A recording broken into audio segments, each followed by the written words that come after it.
예, 하나님 말씀 보시겠습니다. 주보에 있는 대로 하나님 말씀 에레미야 23장 1절로 6절 구약성경 에레미야 1086페이지 에레미야 23장 1절로 6절 에레미야 23장 1절로 6절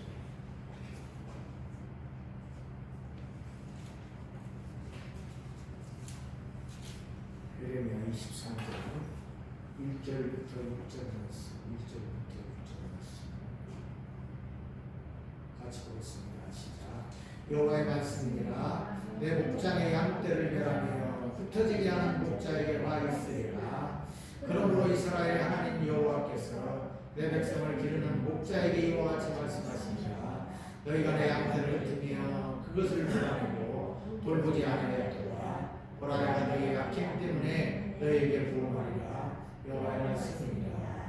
내가 내 양떼에 남은 것을 그 몰려갔던 모든 지방에서 모아 다시 그 무리로 돌아오게 하리니 그들의 생육이 번성할 것이며 내가 그들을 기르는 목자들을 그들에게 세우리니 그들이 다시는 두려워하거나 놀라거나 잃어버리지 아니하리라. 여호와의 말씀이니라.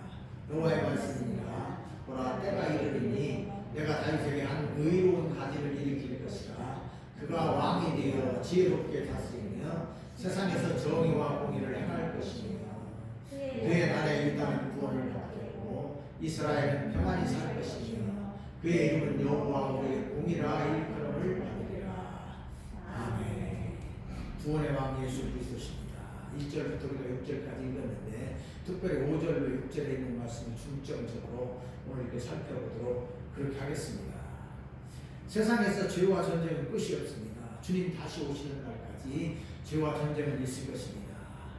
싸움과 다툼과 그런 것들이 일어나는데 욕심으로 인한 것이지요. 요즘은 평화의 시대임에도 불구하고 참 많은 다툼과 또 이런 싸움이 있을 뿐만 아니라 세계적으로 보면은 참 곳곳에서 전쟁이 일어나는 것을 봅니다. 나라와 나라의 전쟁도 있습니다만 그런 전쟁은 요새는 많지 않은 것 같고 나라 안에서의 주로 이제 전쟁 때문에 많이 희롱하는 것을 우리가 보게 됩니다. 미얀마를 이렇게 바라보면 아직도 좀 이렇게 끝이 안 나고 모든 국민들이 참 고통을 받는 것을 보면 마음이 아픕니다. 한 사람의 지도자 욕심으로 인해서 많은 국민들이 실험을 하고 또 죽기도 하고 어려움을 당하는 것이죠.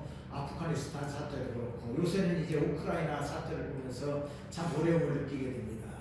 러시아의 지도자의 욕심으로 인해서 많은 그 우크라이나 사람들이 두려움에 떨고 또 어려움 중에 있는 것을 우리가 보게 됩니다. 이것이 무엇 때문에 그렇습니까? 죄 때문에 그런 것이지요. 죄로 인한 욕심 때문에 그렇게 되는 것을 보게 됩니다. 결국은 사람이 죄가 있기 때문에 또 사단 마귀가 그 마음에 욕심을 불어넣어서 사람들로 하여금 죄를 짓게 만듭니다. 다른 사람을 힘들게 하는 것이죠. 자기 욕심을 채우기 위해서 다른 사람에게 힘들게 하고 어렵게 하는 것을 보게 됩니다. 사단 마귀입니다. 사단 마귀는 악한 자들이지요. 원래 사단 마귀는 우리가 잘 아는 대로 하나님 만드신 천사였습니다. 천사였는데 이제 그 천사장이 나쁜 것들이 하나님을 배반했지요. 하나님과 되려고 하다가 그 욕심 때문에 교만 때문에 결국은 그들이 하나님에게서 쫓겨났습니다. 요한계시록에 보면 큰 용이 내어 쫓기니 귀신이라기도 하고 사단이라고도 하는 그 귀신이 내어 쫓기니까 그 부하들 귀신들도 다 내쫓겼습니다.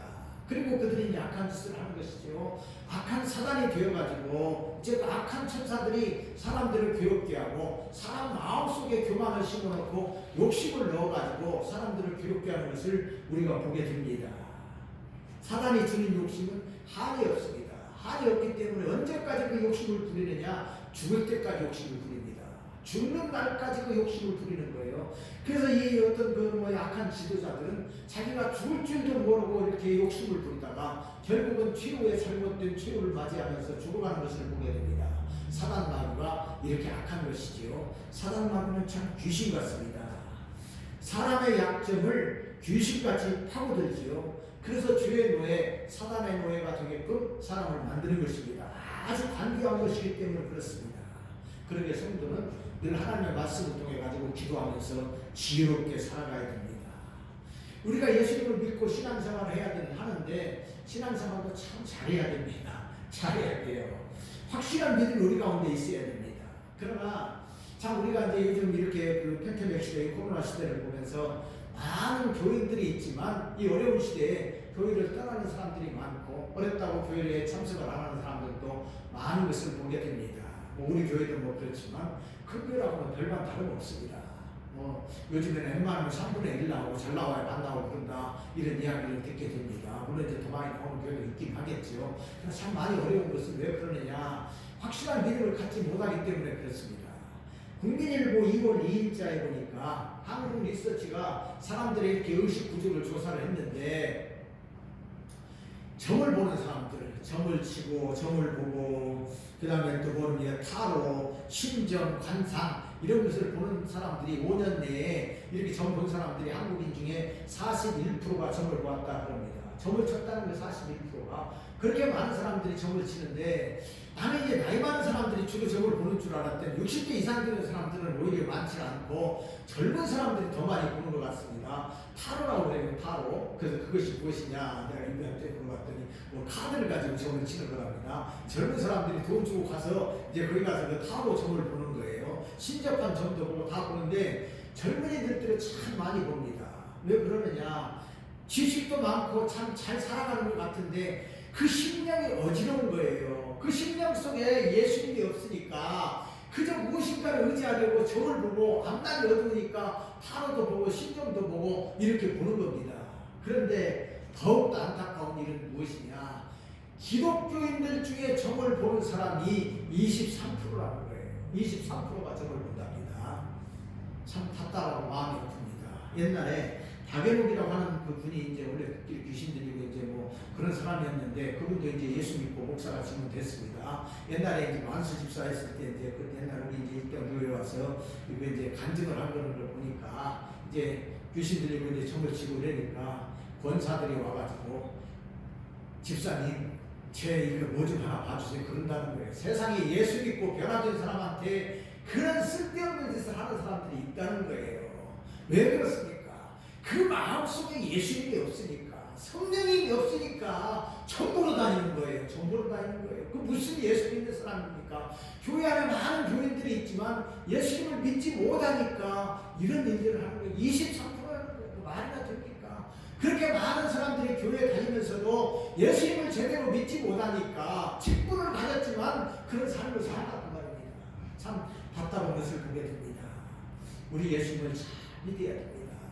참신은 하나님밖에 없습니다. 천지와 만물을 창조하신 하나님의 능력의 하나님 아닙니까? 그 하나님을 믿으면 되는 것이지 뭐 때문에 귀신들을 쫓아다닙니까? 그 별 볼 일 없는 귀신들, 아무것도 아닌 귀신들을 왜 쫓아다니느냐고요. 참 답답한 일 아닙니까? 우리 하나님께서 천지와 만물을 창조하셨을 뿐만 아니라 지금도 모든 것을 관리하고 세상을 주관하시는 분은 우리 하나님이십니다.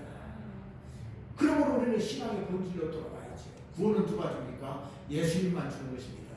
종교 다원주의가 교회 안에 들어왔습니다. 많은 목사들이 많은 목사, 다는 아니고 어떤 일부의 목사들이 그런 이야기를 하는 것이죠. 다른 종교에도 구원이 있다 그렇게 이야기하는 사람들이 있습니다. 그 목사는 예수 안 믿는 사람입니다. 그 속에 예수님이 없고 성령이 없으니까 그런 소리 하는 거예요. 참으로 답답하고 힘든 세상을 우리가 살고 있습니다. 그러나 구원은 예수님 뿐이십니다. 예수님만이 구원을 주는 것이죠. 천지 창조를부터 시작해서 기록된 말씀, 하나님의 말씀이 그것을 우리들에게 말씀해 주고 있고 또 우리 심령이 그것을 이야기하고 있는 것이고 모든 세상의 증거들 역시도 예수님을 통해서만 구원받는다는 사실을 우리들에게 알려주고 있는 것입니다. 사람이 아무리 선행을 행하고 많은 공로를 쌓고 또 큰 수행을 한다 할지라도 거기에 구원이 있는 것이 아닌 것을 우리가 잘 압니다. 성철스님 얼마나 고행을 하고 수행을 했습니까? 그가 구원 얻었습니까? 죽음을 앞에 두고 절망한 거 아닙니까? 그만큼 세상 사람들도 세상의 역사들도 우리 주변에 일어나는 일들도 예수님을 믿는 것이 아니면 구원받지 못한다는 사실을 우리들에게 알려주고 있는 것입니다. 그러기에 우리는 확실한 이런 믿음 가운데 살아가야 됩니다. 오늘 본문은 바로 우리들에게 이것을 말씀해주고 있습니다. 오늘 본문을 통해서 우리에게 주시는 교훈을 살펴보도록 하겠습니다. 첫째로 완전한 구원자이신 예수 그리스도십니다. 5절 말씀, 5절 여호와의 말씀이니라 보라 때가 이르리니 내가 다윗에게 한 의로 가지를 일으킬 것이라. 한 가지를 일으킬 것이라.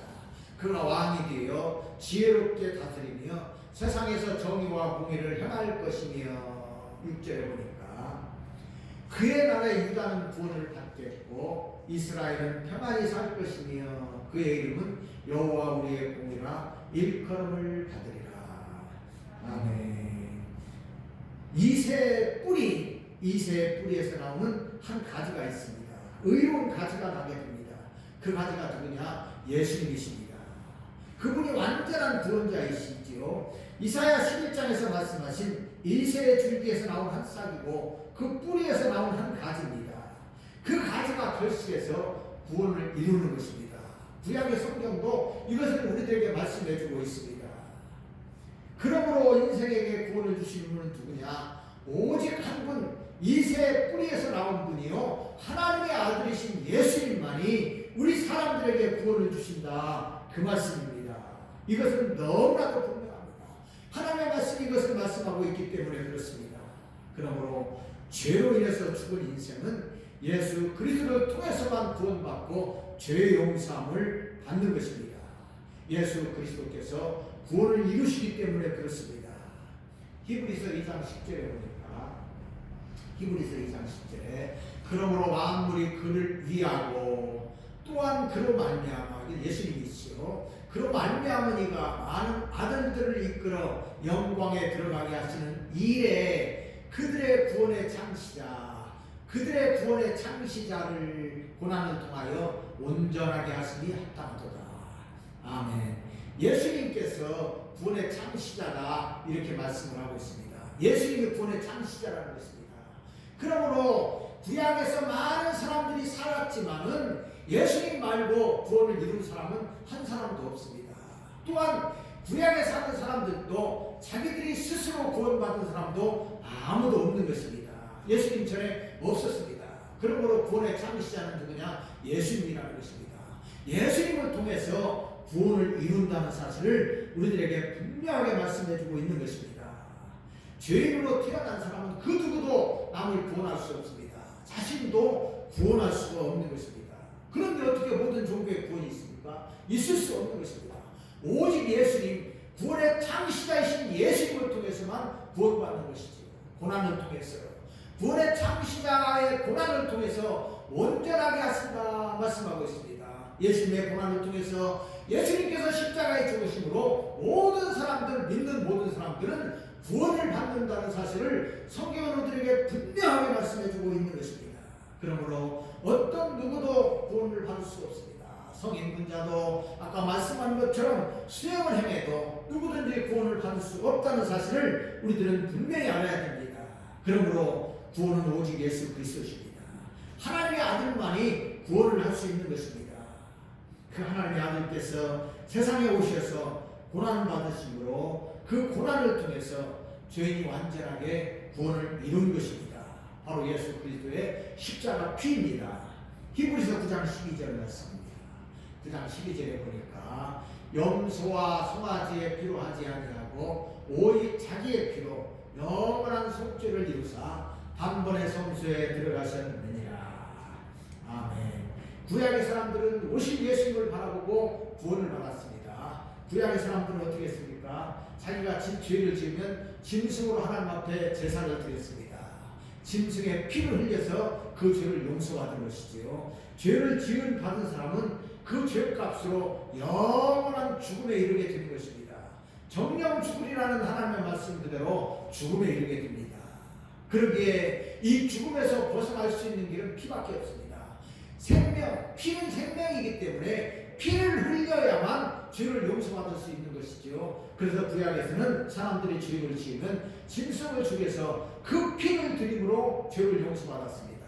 그러나 짐승의 제사로 모든 죄를 용서받을 수는 없는 것이지요. 짐승은 하나의 죄만 용서할 수 있습니다. 짐승의 피로. 그러니까 사람이 죄를 지을 때마다 짐승을 죽이는 거예요. 수많은 짐승이 사람들을 위해서 죽었습니다. 그러나 아무리 많은 짐승이 사람들을 위해서 죽는다 할지라도 그 피로써 완전하게 죄를 용서받을 수가 없기 때문에 살 수가 없기 때문에 예수님께서 예수님께서 세상에 오셨고 예수님께서 단번에 자기 자신을 들이셔서 우리 죄를 용서하신 것입니다. 바로 이것이 우리 주님의 십자가 은혜입니다. 예수님께서 어린 양이 되셔서 십자가에서 피를 흘리시고 죽으신 것입니다. 그래서 이제 완전한 제사를 이루시고 단번에 성소에 들어가셨다 말씀을 하고 있습니다. 단번에 우리 주님께서 성소에 들어가셨습니다. 완전한 제사를 이루시고 이 성소에 들어가셨는데 우리 주님께서 십자가에서 죽으시면서 다 이루었다 이렇게 말씀하신 것은 바로 우리 주님의 죽으심으로 인해서 우리의 모든 죄를 다 용서해 주셨음을 말씀해 주고 있는 것입니다. 그러므로 십자가에 예수를 믿는 사람은 온전하게 의로운 사람이 됩니다. 히브리서 10장 14절입니다. 그가 거룩하게 된 자들을 한 번의 제사로 영원히 온전하게 하셨느니라. 아멘. 구약에서 아무리 많은 짐승이 피를 흘려도 할 수 없는 이 일을 예수님께서 하셨습니다. 우리 주님께서 주님의 몸 자체를 십자가에서 이제 피 흘려 죽으심으로 우리의 모든 죄, 오고 오는 모든 사람들의 죄를 다 사하신 것입니다. 그러므로 예수 그리스도를 믿는 자만이 죄를 용서받고 온전한 사람이 됩니다. 온전한 의인이 된다 그 말입니다. 예수 그리스도만이 구원의 창시자요 완전한 구원자가 되시기 때문에 그렇습니다. 그러기에 예수님을 믿는 사람은 영원하도록 온전한 의인이 되는 것입니다. 죄를 용서받은 의인입니다. 그러므로 우리를 정죄할 자는 없습니다. 사단 마귀도 우리를 공격할 수가 없습니다. 우리 안에 예수님이 계시고 예수님의 성령이 우리 안에 계시기 때문에 그렇습니다. 그러므로 우리는 예수님을 우리 마음에 나의 구주와 주님으로 믿고 구원의 확신과 죄 용서의 확신을 가지고 살아가시기 바랍니다. 둘째로 평안을 주시는 예수 그리스도십니다. 6절 말씀입니다. 6절 그의 날에 유다는 구원을 받겠고 이스라엘은 평안히 살 것이며 그의 이름은 우리의 여호와 우리의 공이라 일컬음을 받으리라. 아멘. 평안을 얻는다.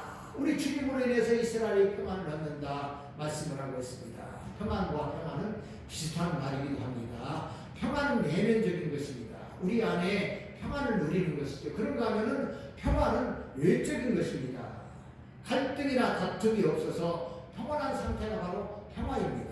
그러게 외적으로 평화가 있는 사람이 내적으로 평안을 누리는 것이지요. 그래서 우리가 이제 평안이다, 평화다 그것은 하나로 한 단어로 쓸 수도 있는 것입니다. 사람이 평안을 누리지 못하는 것은 결국 죄의 문제입니다. 죄의 문제 때문에 사람 마음속에 평안이 없습니다. 인류의 조상인 아담과 하와가 하나님과 함께 살 동안에 죄 없이 살 동안에는 평안한 삶을 살았습니다. 하나님과 늘 화목했습니다. 하나님과 대화했던 거 아닙니까? 대화를 하면서 에덴 동산에서 참으로 평화롭고 행복한 삶을 살았습니다. 갈등이 전혀 없었습니다. 갈등이 없었기 때문에 갈등이 없으니까 뭐 이렇게 마음속에 이제 불안을 느끼거나 그런 것이 있을 수가 없는 거 아닙니까? 그러게 그들에게는 평화 있고 그 마음속에는 평안이 있었습니다. 그런데 아담과 하와가 죄를 지었습니다. 사단 마귀의 꼬임에 못 이겨서 그 유혹에 넘어가서 죄를 짓고 말았습니다. 죄를 짓고 나니까 그들 마음속에 불안이 찾아왔습니다. 그렇게 평안했던 그 마음이 불안했던 것이죠. 하나님이 변하셨습니까? 아니죠. 하나님은 전혀 변한 게 없습니다. 변한 것은 사람입니다. 사람이 하나님의 말씀에 불순종해서 하나님의 금하신 금단의 열매 선악과를 따먹었습니다. 하나님과 같이 되는 교만 때문에 따먹었습니다. 그리고 나니까 하나님과의 관계가 깨져버렸죠. 평화가 깨져버린 것입니다. 그랬더니 그 마음속에 평안이 없어지고 불안이 엄습해온 것입니다. 스스로 두려워서 뜰 수밖에 없었고 하나님 그렇게 은혜로운 하나님 다정했던 사랑의 하나님께서 두려운 하나님으로 비춰지게 된 것입니다. 그래서 스스로 나무 그 숲속에 숨은 거 아닙니까? 그들이 이미 하나님과 평화가 깨져버렸기 때문에 그 마음속에 불안이 와서 평안한 마음이 없었던 것입니다. 불안과 근심 걱정이 찾아온 것입니다. 무엇 때문에? 죄 때문에 그렇습니다. 그러므로 사람 마음속에 불안이 있는 것, 평안이 없는 것은 바로 죄의 문제입니다. 그러므로 사람이 평안을 얻으려면 십자가에서 죽으셔서 죄의 문제를 해결하신 예수님이 필요합니다.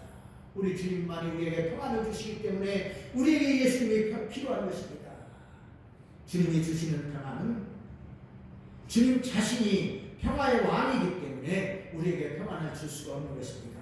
예수님이 세상에 오신 자체가 평화입니다. 누가복음 2장 17절 14절 말씀을 보니까 지극히 높은 곳에서는 하나님께 영광이요 땅에서는 하나님이 기뻐하신 사람들 중에 평화로다. 아멘. 예수님이 오신 자체가 하늘에는 영광이지만 세상 속에서는 예수를 믿는 사람들에게는 평화가 온다 그 말입니다. 예수님으로 인해서 평화가 오는 것입니다. 우리 주님으로 인해서 하나님과 사람 사이에 막힌 담이 헐어지게 되었습니다. 예수님께서 십자가에서 죽으실 때에 성전의 성소와 지성소를 막고 있던 휘장이 찢어졌습니다. 둘이 완전히 갈라졌던 것이죠. 그래서 하나님과 우리 사이에 막힌 담이 완전히 헐어져 버렸습니다. 예수님이 오신 다음에 성소와 지성소가 아무런 소용이 없습니다. 예수님이 오심으로 인해서 이제 성전은 하나가 되었습니다. 마찬가지로 우리가 하나님과 막혔던 담이 예수님 오심으로 말미암아서 다 헐어져 버린 것입니다. 이제는 우리가 하나님 앞에 직접 나갑니다. 예수님의 이름으로 하나님 앞에 직접 나가는 것이고 예수님의 이름으로 우리가 하나님 앞에 기도하는 것입니다. 막힌 담이 완전히 헐어져 버렸기 때문에 우리는 하나님과 화목하고 하나님과 하나가 되는 것입니다. 이것이 은혜입니다. 우리 주님이 우리에게 평안을 주신 것입니다. 평강의 주님께서 주신 평안입니다. 요한복음 14장 27절 말씀입니다. 27절 같이 한번 읽어보시죠. 평안을 너에게 끼치노니 곧 나의 평안을 너에게 주노라. 내가 너에게 주는 것은 세상에 주는 것과 같지 아니하리라. 너희는 마음에 근심하지도 말고 두려워하지도 말라. 아멘. 우리 주님 말씀하십니다. 평안을 너희에게 끼치노니 나의 평안을 너희에게 주노라. 우리 주님의 평안을 준다고 말입니다. 내가 주는 평안은 세상에 주는 것하고는 다르다고 말입니다. 우리 주님이 주시는 평안은 완전한 평안이기 때문에 너희는 마음에 근심하지도 말고 두려워하지도 말라 이렇게 말씀을 하고 있습니다. 세상이 주는 평안하고는 완전히 다르다고 말입니다. 세상이 주는 평안은 일시적인 평안입니다. 영원하거나 완전한 평안은 세상에서 줄 수 없습니다. 사람들이 그렇게 이야기합니다. 맛있는 음식을 먹으면 하루가 행복하고 핸드폰을 사면 일주일이 행복하고 새 차를 사면 한 달이 행복하고 집을 사면 1년이 행복하다 그럽니다. 그런데 집 산다고 1년 행복하지도 않아요. 그저 몇 개월 살면은 그냥 그런 거 없다 하고 많은 것을 보게 됩니다. 무슨 이야기냐? 세상에서 아무리 좋은 일이 있어도 별일이 있어도 세상에는 완전한 평안도 없고 완전한 행복이 없다 그 말입니다. 좋은 집에서 살고 좋은 차를 타고 좋은 것을 먹는다고 행복한 거 아닙니다. 우리가 그전에도 봤지만 어떤 이렇게 이 재벌 집에서 재벌 집안에서 맨날 싸우고 서로 이렇게 갈등이 있고 이런 것이 있었던 것을 보게 됩니다. 세상에서는 진정한 평안을 줄 수가 없고 진정한 행복을 줄 수가 없습니다. 세상에서는 잠깐의 평안을 줄지 몰라도 잠시 뿐이다 그 말입니다. 그렇게 우리 주님께서 내가 너희에게 평안을 주는데 이 평안은 세상이 주는 것하고는 근본적으로 다르다 말씀하고 있는 것입니다. 우리 주님만이 진정한 평안을 주시기 때문에 우리 주님으로 인해서 우리는 평안을 누리게 되는 것입니다. 주님이 주시는 평안은 누구도 빼앗을 수가 없는 것입니다. 사단도 사람도 빼앗지 못합니다. 아까 우리가 이제 내 마음속에 있는 참되리 평안을 이렇게 찬송을 불렀습니다. 내 마음속에 있는 참되리 평안은 누구도 빼앗을 수 없네. 주님은 내 마음에 구주 되셨네. 오 주 없인 살 수 없네. 오 주 없인 살 수 없네. 오직 주께만 구원있네. 주님 없는 세상 평화 없네. 오 주 없인 살 수 없네. 주님 없는 세상은 평화가 없습니다. 싸움과 다툼만 있습니다. 분쟁만 일어날 뿐입니다. 그러게 진정으로 평안이 없습니다. 근심이 있고 두려움이 있습니다. 두려움에 떠는 것이죠. 세상의 독재자들, 세상의 통치자들 자기 마음대로 모든 것을 다 하고 다른 사람들은 수없이 죽였을지라도 그 마음에 평안이 없습니다. 두려워 떱니다. 저녁에 잠을 못 자서 술로 잠을 자는 사람이 많습니다. 왜 그렇습니까? 세상에서는 모든 것을 가졌고 모든 것을 누린다 할지라도 그 마음속에 평안이 없습니다. 예수님이 그 마음속에 있는 사람만이 진정한 평안이 있다 그 말입니다. 그러기에 우리 예수 믿는 사람만이 진정한 평안을 누립니다. 그러므로 우리는 예수님을 확실하게 믿어야 됩니다. 우리 내 마음속에 나의 구주와 주님으로 모시는 것입니다. 그러면 됩니다. 그러면 그 마음속에 평안이 있는 것입니다. 성경에서 스데반 집사가 나옵니다. 많은 고난 속에서도 그가 돌에 맞아 죽으면서도 그의 얼굴이 천사의 얼굴과 같았다 말씀하고 있습니다. 왜 그렇습니까? 그 마음에 주님이 계셨습니다. 그 마음에 성령이 계셨습니다. 주님께서 늘 그와 함께 하셨고 이 세상을 떠나는 그날에도 천국의 주님이 수제만을 보고 계셨습니다. 그러기에 그는 주님을 바라보면서 그 마음이 천사의 얼굴과 같이 얼굴이 빛났던 것을 보게 됩니다. 이것이 믿음의 사람들입니다. 믿음의 삶을 살았던 선배들도 다 이와 같은 삶을 살았던 것을 보게 됩니다. 그러므로 우리들도 이 평안이 있기를 바랍니다. 예수님을 모시고 살으십시오. 성령과 동행하면서 살아가십시오. 그러면 그 얼굴이 환하게 빛이 나고 주님과 같이 되는 것입니다. 우리들도 주님을 나의 마음속에 주님과 구주로 모시고 이 평안을 누리면서 행복한 삶을 다 누리시기를 주님의 이름으로 축원드립니다. 셋째로 의로운 왕으로 통치하시는 예수 그리스도십니다. 5절 말씀입니다. 5절 여호와의 말씀이니라 보라 때가 이르리니 내가 다윗에게 한 의로운 가지를 일으킬 것이라. 그가 왕이 되어 지혜롭게 다스리며 세상에서 정의와 공의를 행할 것이며. 아멘. 다윗의 의로운 가지로 오신 예수님은 왕이십니다. 만왕의 왕이시고 평화의 왕이십니다. 예수님께서 세상에 오셔서 공생애를 마치시고 이제 마지막으로 예루살렘에 올라가셔서 십자가를 지시려고 예루살렘에 올라갔습니다. 그때 많은 사람들이 예수님을 향해서 소리칩니다. 누가복음 19장 38절에 보니까 이르되 찬송하리로다 주의 이름으로 오시는 왕이여 하늘에는 평화요 가장 높은 곳에는 영광이로다 하니. 아멘. 예수님께서는 볼품없는 모습으로 오셨습니다. 베들레헴 마을간에서 태어나시고 나사렛 동네에서 살으셨지만 예수님은 왕이십니다. 분명히 왕으로 오셨습니다. 그러기에 많은 군중들이 예수님을 찬송하면서 찬송하리로다 주의 이름으로 오시는 왕이여 이렇게 이야기했던 것을 보게 됩니다. 우리 주님은 왕이십니다. 왕으로 오셔서 세상을 다스리시고 마지막으로 세상을 심판하신 심판주가 되시는 우리 주님이십니다. 그러므로 세상과 사람은 우리 주님의 통치를 받아야 됩니다. 누구도 예의일 수는 없습니다. 십자가에서 죽으시고 부활하시고 승천하신 우리 주님은 만왕의 왕이 되십니다. 만주의 주가 되시고 만왕의 왕이신 우리 예수님이십니다. 요한계시록 17장 14절에 보니까 그들이 어린 양과 더불어 싸우려니와 어린 양은 만주의 주시요 만왕의 왕이시므로 그들을 이기실 터이요 또 그와 함께 있는 자들 곧 부르심을 받고 택하심을 받은 신실한 자들도 이기리로다. 아멘. 예수님은 만왕의 왕이십니다. 어린 양이시지만 만왕의 왕이시고 만주의 주가 되십니다. 그러기에 세상을 다 다스리시고 세상의 모든 것을 다 이기시는 우리 주님이십니다. 사단 마귀와 그 세력들뿐만 아니라 세상의 모든 것을 이기시고 통치하시는 우리 주님이십니다. 그 주님께서 이제 마지막으로 세상을 다 통치하신 후에 이제 심판하시기 위해서 다시 오십니다. 사단 마귀 악한 것들은 다 꽁꽁 묶어서 유황불에 던지실 것입니다. 주님이 그렇게 하십니다. 능력의 주님 만왕의 왕이시기 때문에 그렇습니다. 그 주님께서 오늘도 지혜로 세상을 다스리십니다. 주님은 지혜 그 자체이십니다.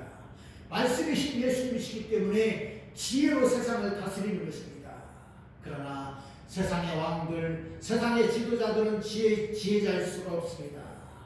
예수님을 믿지 않고 마음속에 예수님이 없는 사람들, 그 사람들에게는 지혜가 있을 수가 없는 것입니다. 아무리 지식이 있고 대단한 카리스마를 가진 왕과 통치자를 할지라도 그 사람들은 지혜가 있을 수가 없는 것입니다.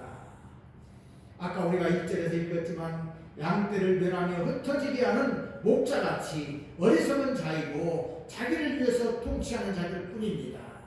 그들은 자기를 위해서 통치합니다. 자기 국민이 죽고 어려운 일을 만나도 정책을 위한 것이라 이렇게 이야기합니다. 그러나 그것은 수단뿐이지요. 정책이 무엇입니까? 정말로 정책입니까? 국민을 위한 것입니까? 아닙니다. 자기를 위한 것이고 자기들을 위한 것입니다. 국민을 위한다고 하지만 자기 목적을 위한 경우가 많습니다. 공산주의자들이 평등의 기치를 들고 일어났습니다. 평등하게 살아야 된다. 평등하게 살아야 된다. 그렇게 일어났지만 공산주의가 평등합니까? 소련이 평등했습니까? 지금 저 중국이 평등한 사회입니까? 그렇지 않습니다. 자기를 위해서 부르짖는 것입니다. 평등하다고 하지만 평등한 것이 아니지요. 자기들만 누리고 다른 사람들은 저 밑에서 그냥 자기 부하처럼 종처럼 살아야 되는 것, 그것이 그들의 외치는 평등입니다. 그러게 세상에는 진정한 평등이 있을 수가 없는 것입니다. 세상에서 지혜롭다는 통치자들, 그러나 예수님을 모르는 자들에게는 진정한 지혜가 있을 수가 없는 것입니다. 정의와 공의도 예수님만이 할 수 있습니다. 예수님께서 세상에 오셔서 하나님의 공의를 이루셨습니다. 그리고 우리들에게 세상에 정의를 주시는 분이 누구냐? 우리 주님이십니다. 그러므로 그 마음속에 예수님이 없고 예수님의 말씀이 없는 사람들은 정의와 공의를 외쳐봤자 다 허망한 것뿐입니다. 거짓뿐입니다. 속임수에 불과합니다. 그런 사람들은 자기를 위한 공의와 정의를 말합니다. 진정으로 공의와 정의를 말할 수 있는 사람은 누구입니까? 예수님뿐입니다. 예수 믿고 그 마음속에 말씀이 있고 성령이 그 마음속을 다스리는 사람만이 공의와 정의를 말할 수가 있는 것입니다. 그러므로 우리는 이것을 잘 알아야 됩니다. 그리고 우리 인생의 모든 통치권은 예수님에게 맡기는 것입니다. 나의 통치권을 만왕의 왕이신 예수님에게 맡기는 것입니다. 내가 나를 다스리면 안 됩니다. 내가 나의 주인이 되거나 나의 왕이 되면 안 됩니다. 우리의 왕은 예수님이 되셔야 됩니다. 그래서 내 인생의 모든 문제 예수님에게 맡기는 것입니다. 그러면 진정으로 평화가 있고 평안이 있습니다. 주님을 왕으로 모시는 사람에게는 하나님의 놀라운 역사가 임하는 것입니다. 이것이 중요합니다. 우리 교회의 통치권도 우리 주님께 맡기는 것입니다. 나라의 통치권도 예수님에게 맡기는 것입니다. 만왕의 왕이신 예수님께서 다스리시도록 예수님께 맡기는 것입니다. 그래서 우리는 이 일을 위해서 늘 기도해야 됩니다. 주님이 우리를 통치하시면 그 마음 가운데 평안이 있습니다. 은혜가 있습니다. 주님이 교회를 다스리시면 그 교회에 평안이 있습니다. 주님이 그 나라를 다스리시면 그 나라에도 평화가 있고 평안이 임하는 것입니다. 그러므로 우리는 늘 이 일을 위해서 기도해야 됩니다.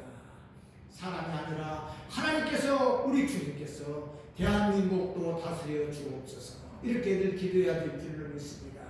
그러면 은혜와 평안이 있고 행복이 넘칠 줄로 믿습니다. 말씀을 냈습니다.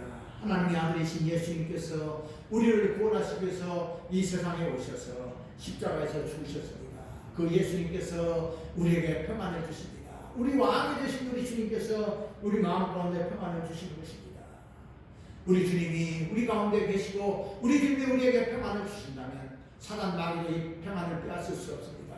사람도 우리에게서 평안을 빼앗지 못하는 것입니다. 우리 주님이 계시기 때문에 그렇습니다. 우리 주님께서는 지금도 하나님 보좌 우편에 앉아 계셔서 세상 모든 것을 통치하고 계십니다. 그러므로 우리는 모든 통치권을 주님께 맡겨드리는 것입니다. 나의 인생의 통치권도, 우리 가족의 통치권도, 우리의 모든 것, 나라의 통치권도 우리 주님이 다스리시도록 우리는 늘 주님 앞에 기도하면서 모든 것을 맡겨야 될 줄로 믿습니다. 저는 하나님께서 함께 하시고 우리 주님이 다스리신다면 참으로 평안이 있고 기쁨이 있고 은혜가 넘칩니다. 공의와 정의가 강같이 흘러넘칠 것입니다. 그러므로 우리는 늘 이 일을 위해서 기도하시고 모든 것을 주님께 맡기면서 주님과 동행하면서 아름다운 인생, 복된 인생, 기쁘고 감사한 인생을 늘 살아가시기를 바랍니다. 하나님의 은혜와 축복이 우리와 함께 하시기를 주님의 이름으로 축원드립니다. 아멘.